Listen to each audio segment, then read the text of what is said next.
Bismillahirrahmanirrahim. Assalamualaikum warahmatullahi wabarakatuh.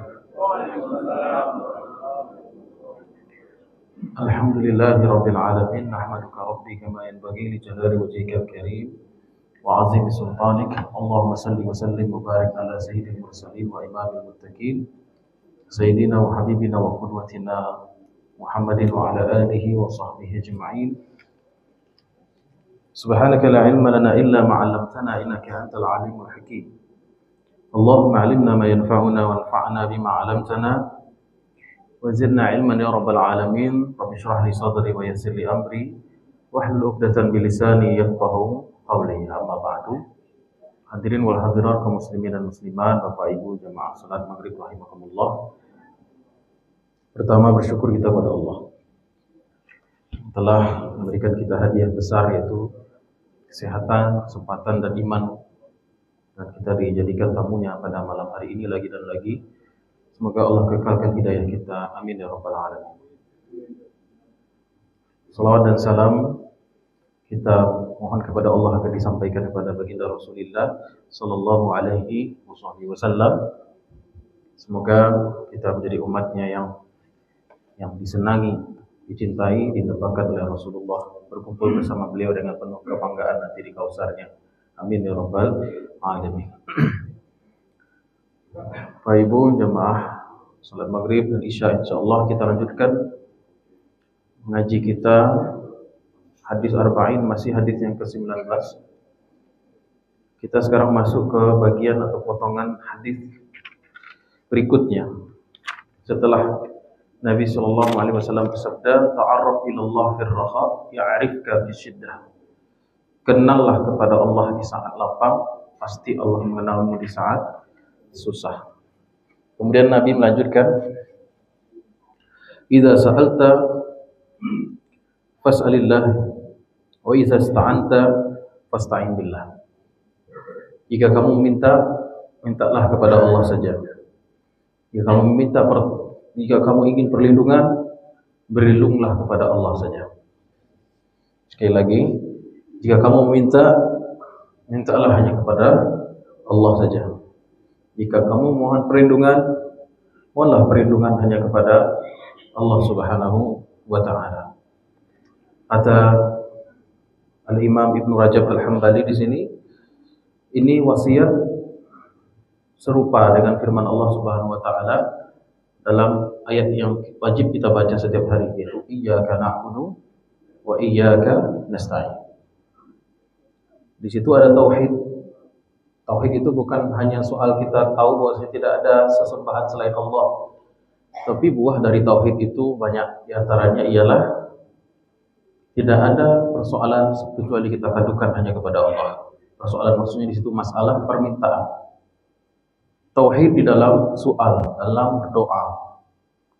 Banyak seorang kalau disebut bertauhid, dia tidak akan meminta kepada selain Allah Subhanahu wa ta'ala.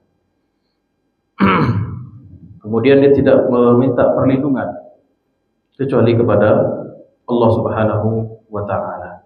Di sini ada dua hal. Kondisi kita selalu dalam keadaan dua hal. Yang pertama, kita menginginkan kemaslahatan, kebaikan, manfaat. Dan itu biasanya di luar diri. Yang kedua, kita membenci atau menghindari yang namanya bahaya, mudarat, dan segala sesuatu yang negatif. Kan itu, Pak. Ya. Jadi ada mudarat, ada manfaat. Ada negatif, ada positif. Ada sesuatu yang berguna dan ada sesuatu yang berbahaya. Nah, tauhid kita diuji dalam hal ini, dua ini. Mengenai hal-hal yang baik dan bermanfaat, maka kita minta kepada Allah. Mengenai hal-hal yang sifatnya mudarat, berbahaya, maka kita berlindung darinya kepada Allah Subhanahu wa ta'ala. Karena tidak ada yang bisa memberikan manfaat dan mudarat kecuali Allah Subhanahu wa ta'ala. Jadi fa iza sa'alta fas'alillah. Jika kamu memohon, meminta, mintalah hanya kepada Allah Subhanahu wa ta'ala. Jika berlindung, berlindunglah hanya kepada Allah Subhanahu wa ta'ala. Baik. Kalimat iza sa'alta, jika kamu meminta, dari kata sa'ala yas'alu, artinya meminta. Orangnya disebut sa'il, orang yang diminta disebut mas'ul. Konsep tauhid itu Allah Subhanahu wa ta'ala al-mas'ul. Allah yang tepat satu-satunya meminta. Dan kita sebagai hamba Allah statusnya sa'il, yaitu yang meminta kepada Allah Subhanahu wa ta'ala. Dan persoalan meminta atau berdoa ini bukti seseorang itu bertauhid, memiliki iman kepada Allah Subhanahu wa ta'ala. Jadi rukun meminta ini ada 3. 1, yang meminta, sa'il. Yang kedua, yang diminta. Yang ketiga, permintaan. Jadi ada yang meminta, ada yang diminta, dan ada permintaan. Baik. Permintaan. Doanya itu apa? Ada yang berdoa, ada yang dimintai doa, dan ada isi daripada doa. Baik. Permintaan atau doa seorang hamba kepada Allah itu kualitasnya ditentukan oleh 3 ini. 3 rukun ini. Apabila seorang meminta dengan keyakinan bahwasanya dia memang butuh, dia lemah, kemudian dia meyakini bahwasanya yang dia minta itu memiliki dan pasti mengabulkan, maka permintaannya dan kualitas doanya menjadi baik. Tapi kalau sebaliknya, yang meminta tidak merasa butuh, kemudian dia tidak mengenal kepada siapa yang dia minta, maka walhasil doanya menjadi tidak berkualitas. Ya. Terkadang Allah Subhanahu wa ta'ala berikan kita masalah baik, memberikan kita musibah agar mengajarkan kita satu bab, yaitu ilmu bagaimana cara meminta. Terkadang kondisi lapang membuat kita tidak khusyuk dalam meminta. Iya Pak, iya Bu. Kondisi kita lapang membuat kita tidak khusyuk dalam meminta. Ya awal bulan, titih banyak, kantong tabak, token baru baisi, badan sehat, rasa-rasanya sholat dan ibadah kita tidak khusyuk. Tetapi apabila dikasih satu persoalan, itu badai darah iman tuh. Berarti di saat itu kita diajar oleh Allah butuhkan sama Allah. Ya. Begitu juga pengetahuan seseorang yang meminta kepada siapa yang dia minta itu baik, maka itu menjadikan doanya dan kemampuan dalam meminta menjadi hebat. Ya. Sering saya contohkan, ibu kami Jambi, ada seorang ibu-ibu. Ibu-ibu ini terkenal baik orang, kemudian kaya pula dia, santun dia, dan dia pernah bilang, ibu kalau perlu apa-apa bunyi aja boleh, modal usaha oke. Kira-kira bagaimana keyakinan yang ibu bawa ketika meminta kepada orang tersebut? Yakin tidak dapat pinjaman? Yakin. Kenapa? Karena ada ilmu sebelumnya tentang kepada siapa ibu minta. Di dalam Al-Quran Allah mengenalkan dirinya. Wallahu wasi'un alim. Allah maha luas karunia-Nya. Allahu sami'un maha mendengar, mujibun maha menjawab, qaribun maha dekat. Itu kan semua Allah kenali dirinya. Tapi pengenalan Allah dalam Al-Quran itu rasa-rasanya belum sampai ke sanubari kita, kolbu kita. Sehingga dalam berdoa masih banyak keraguan. Tidak ada power dalam berdoa itu. Jadi ketika seseorang merasa fakir, butuh kepada sebuah hajat, dan dia mengenal kepada siapa yang dia minta, menyebabkan seseorang itu kuat dalam permintaannya. Kata Rasul, wa ahsin fit talab. Baguskanlah cara kamu meminta, kata Nabi kita dalam berdoa. Tapi sebaliknya, kita dalam keadaan susah nih. Lalu ada orang yang menyarankan, coba pinjam usaha ke si fulan. Sementara kita tahu si fulan kok mukonya selalu masam. Inyo pun sering berutang.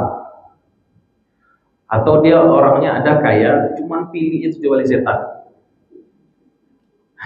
Tujuh wali setan itu bagus tak? Ya gitulah kira-kira.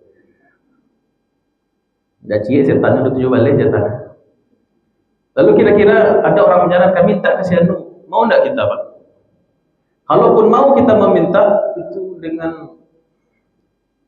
dengan tidak sangat yakin gitu. Yang ada nanti kita malah dikecewakan. Nah, seluruh makhluk, seluruh hamba Allah yang kita temui itu semuanya bergantung kepada As-Samad, Allah Subhanahu wa taala. Mengapa kita membuat diri kita capek dengan meminta kepada makhluk? Sementara ada Allah yang Ghani, yang Maha Kaya, Allahul Mughni, yang mengkayakan, Allahus Sami, yang Maha mendengar, Allahul Basir, yang Maha melihat, Allahul Latif, yang Maha teliti, Allahul Qarib, Allah Maha dekat, Allahul Mujib, Allah Maha menjawab. Itu semua kan dalam rangka mengenalkan qalbu kita terhadap Allah Subhanahu wa taala. Oleh karena itu dalam diriwayatkan oleh Imam At-Tirmizi, dari Anas bin Malik radhiyallahu anhu, Nabi sallallahu alaihi wasallam, ad-du'a'u mukhul ibadah. Doa itu adalah otaknya ibadah. Intinya ibadah. Salat kita, puasa kita, haji kita, sebenarnya saripatinya itu hati qalbu kita tuh punya yakin dan minta kepada Allah. Makanya dalam surat Ghafir ayat 60 Allah Subhanahu wa taala berfirman, wa qala rabbukum ud'uni astajib lakum. Dan telah berfirman Allah Subhanahu wa taala, mintalah kepadaku pasti kukabulkan. Innal ladzina yastakbiruna an ibadati sayadkhuluna jahannama dakhirin. Sesungguhnya orang-orang yang tidak mau beribadah, enggan dalam beribadah kepadaku. Lihat pangkal ayat, ud'uni. Mintalah, doalah kepadaku, kata Allah. Sementara ayat berikutnya kata Allah, sesungguhnya orang-orang yang sombong, allazina yastakbirun, orang-orang yang sombong an ibadati, dari beribadah kepadaku. Makanya para ulama sahabat menafsirkan ibadah yang dimaksud di situ ialah kembali ke pangkal ayat, yaitu berdoa. Jadi ibadah itu kan banyak ragam dan bentuknya, kapan waktu dan situasinya, banyak bentuk jenis ibadah itu. Tetapi Allah menyamakan doa dengan ibadah itu sendiri. Jadi makna ayatnya, sesungguhnya orang-orang yang sombong dari berdoa. Maksudnya tidak mau berdoa kepada Allah, tidak main-main azabnya. Apa kata Allah? Sayadkhuluna jahannama dakhirin. Orang-orang itu akan masuk neraka jahanam dalam keadaan hina-hina. Kok sampai tidak mau berdoa masuk neraka? Kan itu pertanyaannya. Maknanya orang kalau tak mau berdoa secara mutlak, itu sudah membatalkan seluruh akidah Islamnya. Pertama, dia tidak meyakini Allah wujud. Dah batal atau akidahnya. Dia meyakini bahwasanya Allah tidak maha mendengar, tuli, buta, Allah tidak melihat, Allah tidak mengkayakan, Allah tidak mencukupi. Semuanya dinafikan gara-gara satu ibadah, yaitu doa tidak mau. Jadi doa ini bukan perkara main-main. Makanya dalam Al-Quran yang diabadikan oleh Allah dari kalamnya para nabi dan rasul, diantaranya adalah dua, satu daripada dua ini. Kalau tidak dakwah kepada kaumnya, ya qaumi ibudullaha ma lakum min ilahin ghairuh, kan itu diulang tuh. Wahai kaumku, beribadahlah kepada Allah, tidak ada Tuhan selain Dia. Ucapan kedua yang diabadikan dalam Quran dari kalimat para nabi dan rasul dan orang soleh, yang kedua adalah doa. Berarti doa itu bukan sebatas patah kata atau seberapa kalimat, tetapi adalah ungkapan yang dicintai oleh Allah. Sampai terkadang beberapa nabi dan rasul habis umurnya cuma untuk berdoa. Contohnya Nabi Ibrahim, lebih parah lagi, lebih hebat lagi Nabi Zakaria. Kaf haya ha ain sad. Zikru rahmati rabbika 'abdahu Zakaria. Ingatlah hamba Allah bernama Zakaria. Iznada rabbahu nidaan khafiyya. Yang diingat dari Nabi Zakaria pertama kali kata Allah, bukan soal dakwahnya, bukan soal fisiknya, bukan soal kekayaannya, nidaan khafiyya, doanya.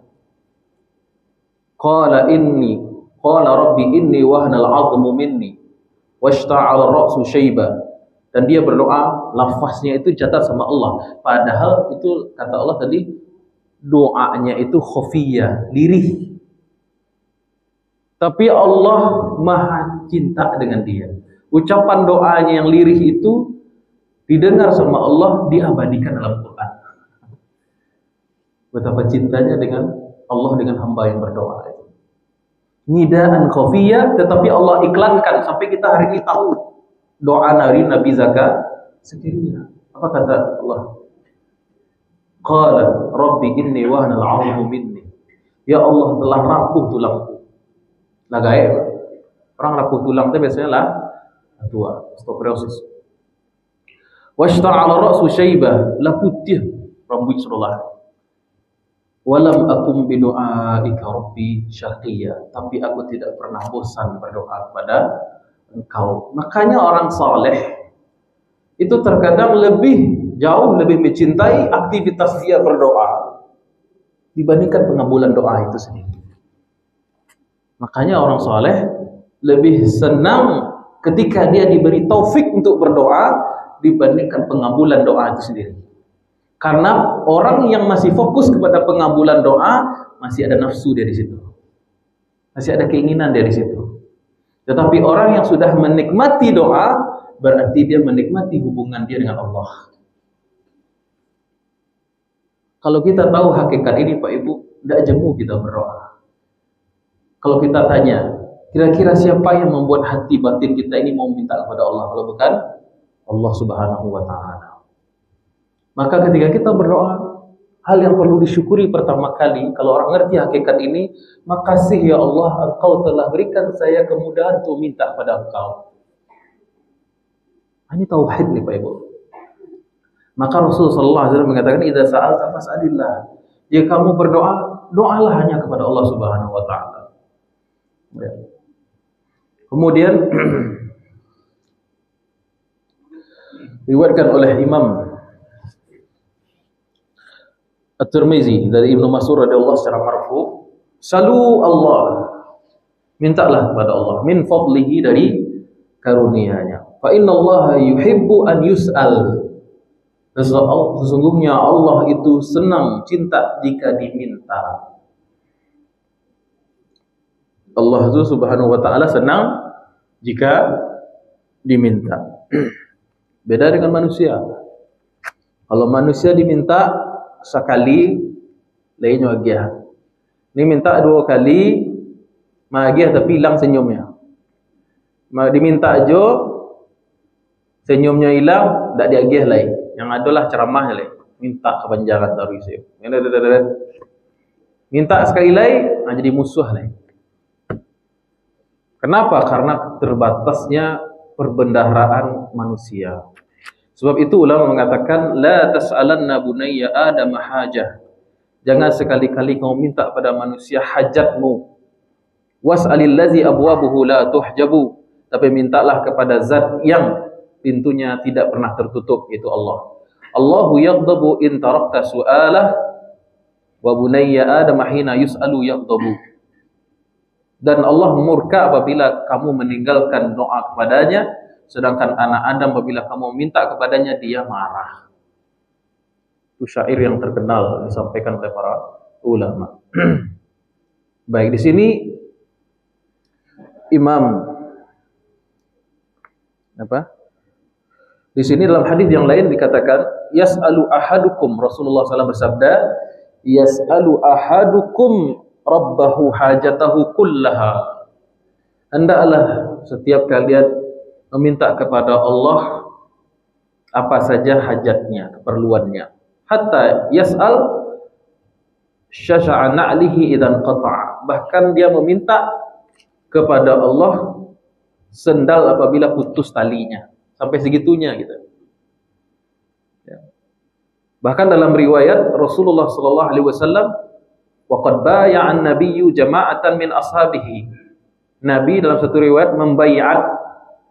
Baiat itu janji setia. Salam.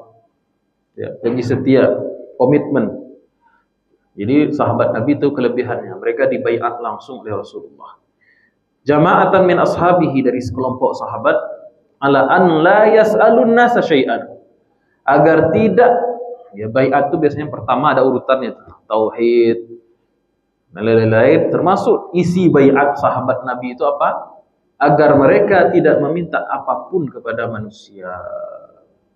Minhum Abu Bakrin As-Siddiq, diantaranya Abu Bakar As-Siddiq, wa Abu Zar, wa Thauban, dan lain sebagainya. Wa kana ahaduhum yasqutu saut, bahkan seseorang di antara mereka kalau jatuh pecut, betul pecut bahasa Indonesia ya? Hah? Iya cabui bahasa Indonesia apa? Pecut kan? Hah? Pelecut. Cambuk. Nah, saut bahasa Arabnya. Kamu tahu bahasa Arab, bahasa Minang atau? Wa kana ahaduhum yasqutu saut. Bahkan pelana apa? Kalau dia naik kuda, orang kalau naik onta kan perlu pecut tuh. Jatuh ke bawah, nak kami minta tolong enggak orang? Turun yang ambil ke bawah, segitunya gitu. Kalau awak STST kalau bisa menyusahkan orang tuh lah. Au khitam naqatihi, atau pelana atau tali kekang daripada untanya. Fala yas'alu ahadan an yanawalahu iya. Tidak minta bantuan kepada orang manapun. Sahabat Nabi punya izzah, memang berdiri atas kaki sendiri. Ya, terbalik dengan umat akhir zaman. Apa-apa minta. Ya. Kemudian di sini Imam Ibn Rajab memberi kesimpulan. Apa kata beliau? Li'anna su'al fihi izharu zul. Kenapa berdoa itu mesti bertauhid kepada Allah, mesti ada tauhid dalam berdoa? Karena dalam berdoa meminta kepada Allah. Jadi doa itu bahasa lainnya su'al atau masalah. Tapi kalau di bahasa Indonesia masalah itu masalah gitu arti. Masalah. Padahal sebenarnya Allah masalah, sesuatu yang diminta disebut dengan masalah. Dari kata sa'alah tadi itu. Atau juga disebut dengan su'al. Ini diserap ke bahasa Indonesia menjadi soal. Baik. Lianna su'ala fihi izharu zul. Kenapa doa itu induk pokok otaknya ibadah? Karena dalam berdoa itu ada aktivitas menampakkan kehinaan. Minas sa'il, daripada yang meminta kepada Allah, wal maskanah, kerendahan, wal hajah, wal iftiqar, dan rasa butuh kepada Allah Subhanahu wa taala. Dan juga wa fihi al-i'tirafu bi qudratil mas'ul. Dan di dalam doa tersebut ada pengakuan tentang kuasa yang diminta, tentang daya dan kuasa kudrat kepada yang diminta, yaitu al-mas'ul Allah Subhanahu wa taala. Ada dua macam permintaan. Yang pertama, raf'i hadzal dar, mengangkat mudarat, wa naili al-matlub, dan meminta sesuatu yang diinginkan dari manfaat. Kan itu aja yang kita minta. Mudarat semoga hindari, manfaat semoga datang. Wa man zuhziha 'anil nar, mudarat, siapa yang dijauhkan dari api neraka, wa udkhilal jannah, dimasukkan ke surga yang itu puncak segala manfaat. Faqad faz, itulah orang yang beruntung, orang yang sukses. Wajalbul manafi' wa dar'il madar, mendapatkan manfaat atau menolak kemudaratan. Sebab itu wala yasluhu zul, Wal iftiqar illa lillah, maka tidak sah, tidak boleh kehinaan dan rasa butuh itu illa lillah, kecuali hanya kita sampaikan kepada Allah. Ketika manusia itu menjadi hamba bagi hamba yang lain, berarti dia hina. Tapi ketika seorang menghamba kepada Zat yang Maha Kuasa, berarti dia mulia. Baik. Di dalam Al-Quran kan begitu, bahasanya banyak sekali. Wa iyamsaskallahu bidurrin. Ini hakikat ini. Jadi jika Allah, makasih Pak. Wa iyamsaskallahu bidurrin. Jika Allah Subhanahu wa taala memberikan kamu sedikit kemudaratan, sedikit sesuatu yang bahaya, fala kashifa lahu illa huwa. Tidak ada yang bisa mengangkatnya kecuali Allah. Wa in yuridka bi khairin fala radda li fadlih. Kalau Allah berkehendak untuk memberikan karunia-Nya, tidak ada yang bisa menolaknya. Dan ayat semacam ini banyak sekali dalam Al-Quran. Ma yaftahillahu lin-nasi min rahmatin fala mumsika laha. Jika Allah sudah memberikan karunia-Nya kepada seseorang, maka tidak akan ada yang bisa menahannya. Wa ma yumsik fala mursila lahu min ba'dihi. Kalau Allah sudah menahan, tidak ada yang bisa memberikan.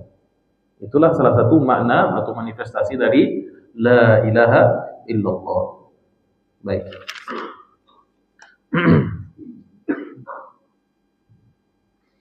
Kemudian ada sebuah kisah yang banyak ditulis dinukil oleh para ulama, yaitu kisah seorang khalifah bernama Sulaiman bin Abdul Malik. Khalifah Islam pada zaman Abdul Malik Sulaiman bin Abdul Malik ini Umayyah apa Abbasiyah ya? Umayyah kayak Umayyah 1. Sulaiman bin Abdul Malik dengan seorang tabi'in atau tabi'in bernama Salim bin Abdullah bin Umar. Nah, kalau lah sabi nama Umar, tahulah akan banyak ya. Umar ibnil Khattab. Umar ini punya anak laki-laki banyak. Anak Umar yang paling mirip dengan Umar secara fisik, karakter dan ibadah dan ilmunya adalah Abdullah. Itu yang disebut dengan Ibnu Umar. Jadi kalau ada anak namanya Abdullah, biasanya dipanggil, atau sahabat namanya Abdullah, biasanya dipanggil dengan Ibnu saja. Ibnu Umar berarti Abdullah bin Umar. Ibnu Abbas berarti Abdullah bin Abbas. Ibnu Mas'ud berarti Abdullah bin Mas'ud. Jadi Abdullah itu dihilangkan, ganti Ibnu. Ibnu di sini, jadi sini Umar punya banyak anak laki-laki. Di antara anak laki-laki Umar yang mirip karakternya, baik fisik maupun ilmu, kewaraan, adalah Abdullah. Disebut dengan Ibnu Umar atau Abdullah bin Umar. Rumahnya persis di depan rumah Nabi. Di depan kamar Nabi itu langsung rumah Abdullah bin Umar. Memang sengaja dibikinin rumah sama Umar di situ untuk anaknya supaya melihat keseharian Rasulullah Shallallahu Alaihi Wasallam. Kemudian Abdullah bin Umar ini punya banyak anak laki-laki juga. Anak laki-laki yang paling mirip dengan dia secara karakter, sifat, ilmu dan lain sebagainya adalah Salim. Siapa nama ibu? Salim. Jadi A sama dengan B, B sama dengan C, berarti A sama dengan C. Berarti Salim inilah yang cucu dari Umar yang paling mirip dengan kakeknya, yaitu Umar Ibnul Khattab, kan gitu.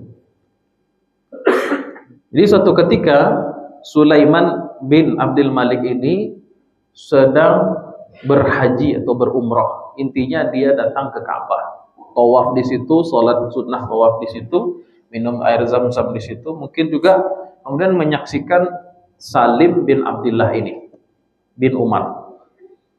Nah, Salim ini seorang ahli fikih, orang yang berilmu dia. Sehingga banyak orang bertanya mengenai konsultasi mengenai agama. Ditunggu sama siapa tadi? Sulaiman bin Abdul Malik. Kok rajo kok Pak Ibu? Nah, kok khalifah lah, orang nomor 1 lah ibaratnya. Jadi kalau ada nomor polisi mungkin BA1 itu. Man waktu itu ada lagi kan. Kok BA1 sih? B1 lah. BA1 gubernur. Hah? Oh RI 1 loh ya. Kalau B1 tuh Gubernur Jakarta kan. Baik, itu Indonesia, Eko khalifah gitu kan. Ya terserah lah. Pokoknya dia tunggu. Dia tunggu Salim kosong. Artinya free gitu kan. Setelah kosong dia dekati itu. Lihat, khalifah penguasa yang mendekati ulama, tidak tabalik. Jadi bertanya dia, ucapkan salam, kemudian melihat keadaan Salim bin Abdullah bin Umar memang sederhana orangnya, pakaiannya sederhana, tidak ada gadget, tidak ada yang macam-macam gitu kan. Maka melihat itu, khalifah hendak memberikan hadiah.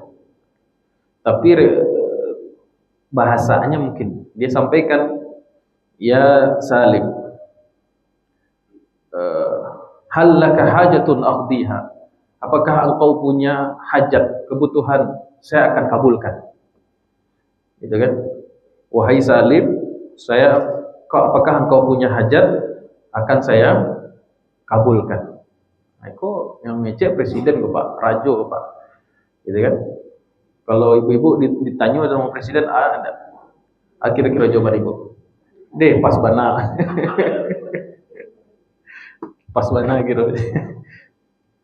Tapi apa kata Salim? Saya malu meminta kepada selain Allah, sedangkan saya berada di rumah Allah. Kan di depan Ka'bah gitu, di Masjidil Haram. Saya malu meminta kepada selain Allah, sedangkan saya berada di rumah Allah. Masa aku sedang di rumah Allah minta pada selain Allah, walaupun itu khalifah sendiri.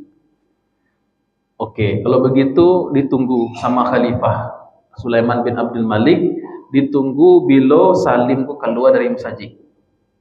Ya kan? Ditunggu. Setelah selesai di masjid, keluarlah Salim ini dari masjid. Maka ditemui lagi, wahai Salim, apakah kau punya hajat, kebutuhan, akan aku kabulkan. Kemudian Salim menjawab. Apa jawaban Salim, Pak Ibu? Tahu? Apakah hajat duniawi atau hajat ukhrawi, akhirat? Kebutuhan duniawi saya atau kebutuhan akhirat saya? Mana yang bisa kau kabulkan, wahai khalifah? Maka kata Khalifah Sulaiman bin Abdul Malik, ya tentu yang bisa saya kabulkan ya hajat-hajat dunia. Kalau akhirat tidak tahu bodoh. Kemudian apa kata Salim bin Abdullah bin Umar? Kata-katanya ini dicatat dalam sejarah. Ana la as'alu ad-dunya mimman yamlikuha. Wa kaifa as'alu ad-dunya mimman la yamlikuha? Wahai khalifah, saya tidak minta dunia kepada yang punya, Allah.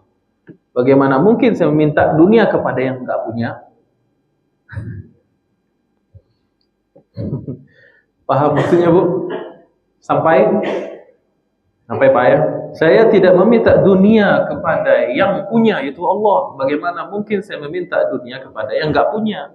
Itu khalifah. Khalifah itu cuma amanah, cuma penguasa sebentar lah, yang tidak miliki sebenarnya pada hakikatnya kecuali apa yang diizinkan oleh Allah Subhanahu wa taala. Maka berkatalah Khalifah Sulaiman bin Abdul Malik, benarlah yang dikatakan orang bahwasanya Salim dan alu Umar dan keluarga Umar, keturunan Umar, seluruhnya memang ahli wara, orang-orang yang zuhud, tidak cinta kepada dunia.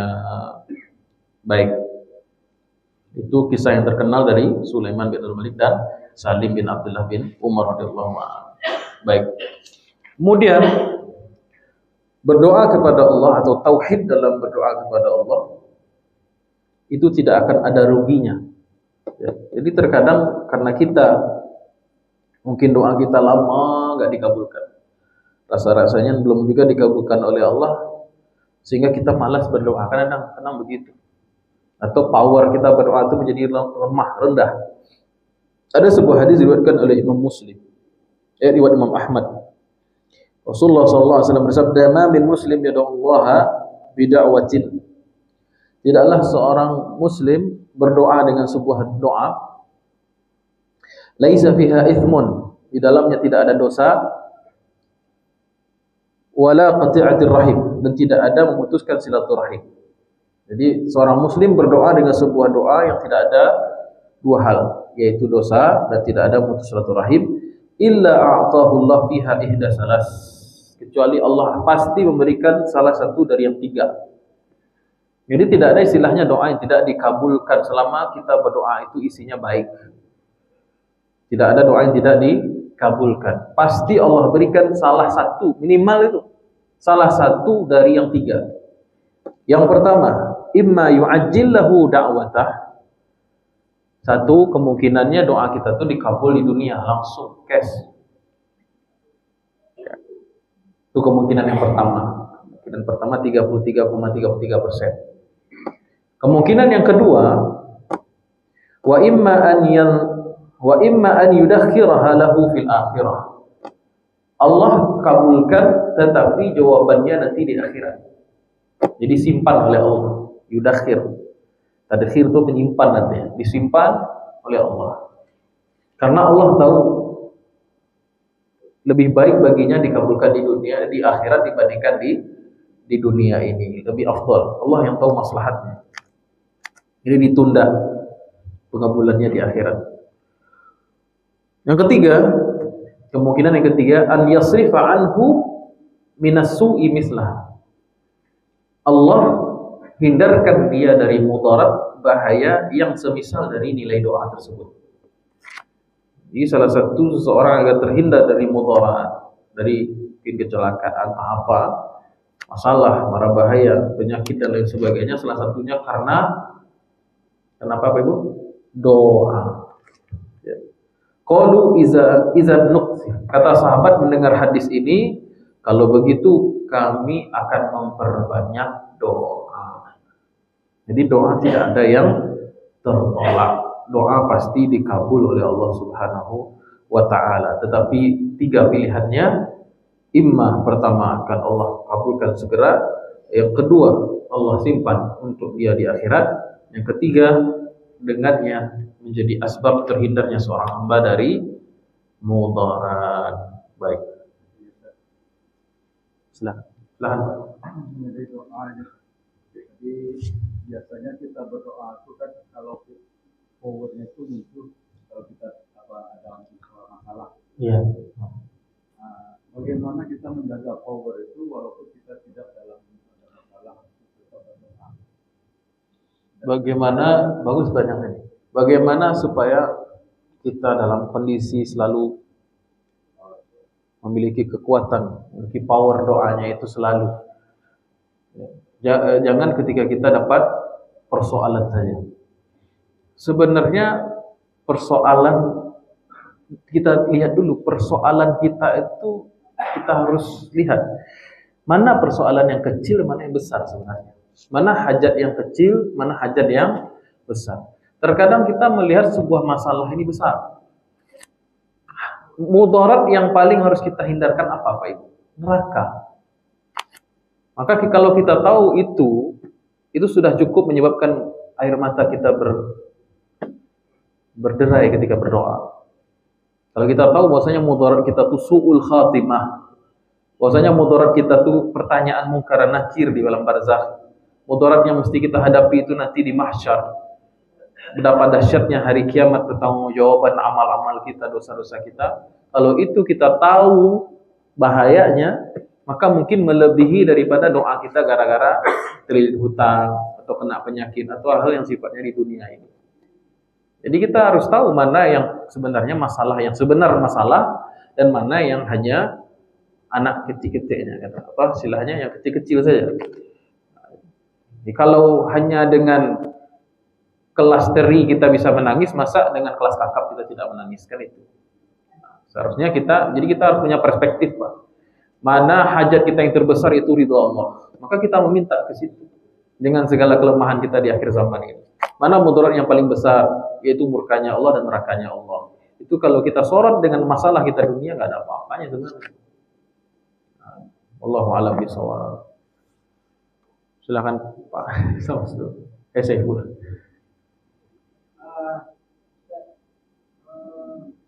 Kamu ditolong karena ada orang-orang lemah. Jadi kalau kita lihat hadis itu, ya hadis ya. Jadi kamu ditolong karena ada orang-orang lemah.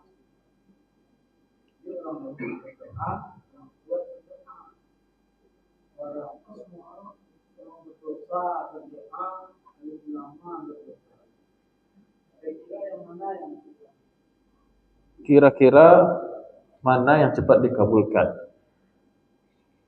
Ada orang miskin berdoa, ada orang kaya berdoa, ada orang ulama yang berdoa, ada orang yang lemah berdoa. Doa ini Pak, amalan yang spesial. Kualitasnya hanya Allah yang tahu.